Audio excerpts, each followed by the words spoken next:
By Michael Nagel, Bloomberg. Getty Images. Snapchat has mostly flown under the radar as its bigger social media peers have taken a drubbing in Washington.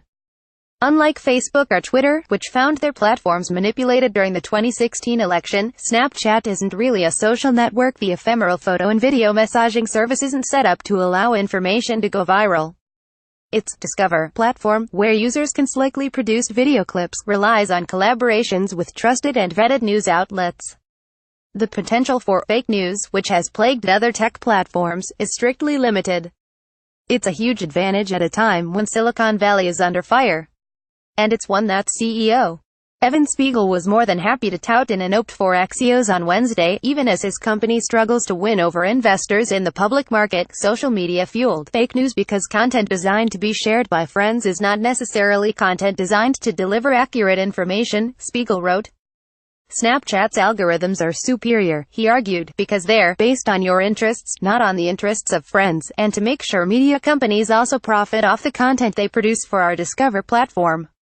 We think this helps guard against fake news and mindless scrambles for friends, or unworthy distractions. In fact, if it were up to him, Snapchat wouldn't be categorized as a social media platform at all. While many people view Snapchat as a social media service, it is primarily used to talk with friends, like visual texting, Spiegel said.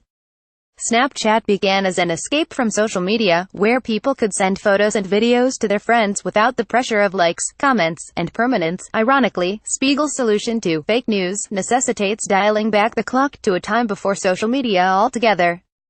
The model described recalls that of a broadcast network, unidirectional, with vetted sources and publishers, providing news without commentary or a sharing function.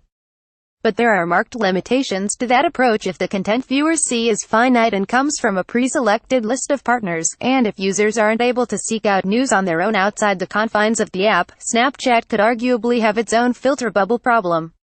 Facebook, on the other hand, is seen as the anti-broadcast and egalitarian platform where users decide what floats to the top.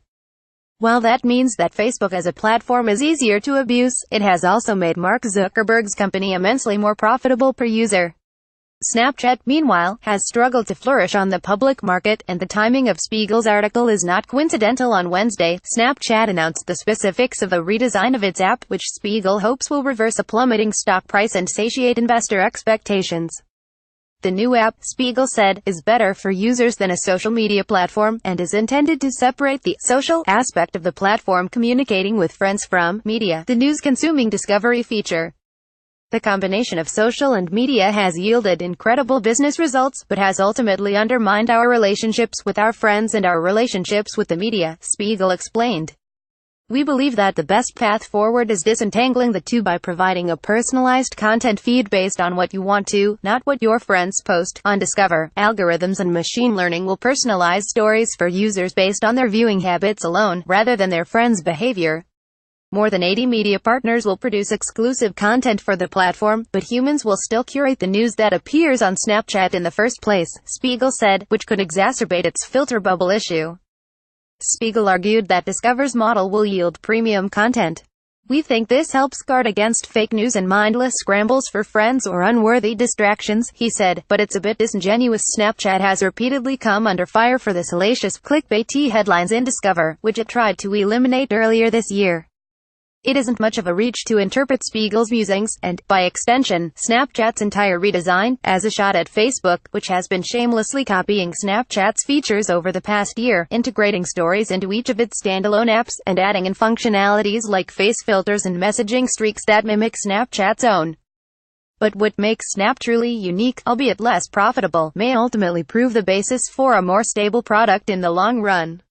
Snapchat's model, which is inherently more private than Facebook's, has historically de-emphasized community. At a time in which communities are growing increasingly toxic and divisive, it could benefit Snapchat to position itself as the escape, Spiegel described, and which so many, according to my colleague Nick Bilton, actively crave.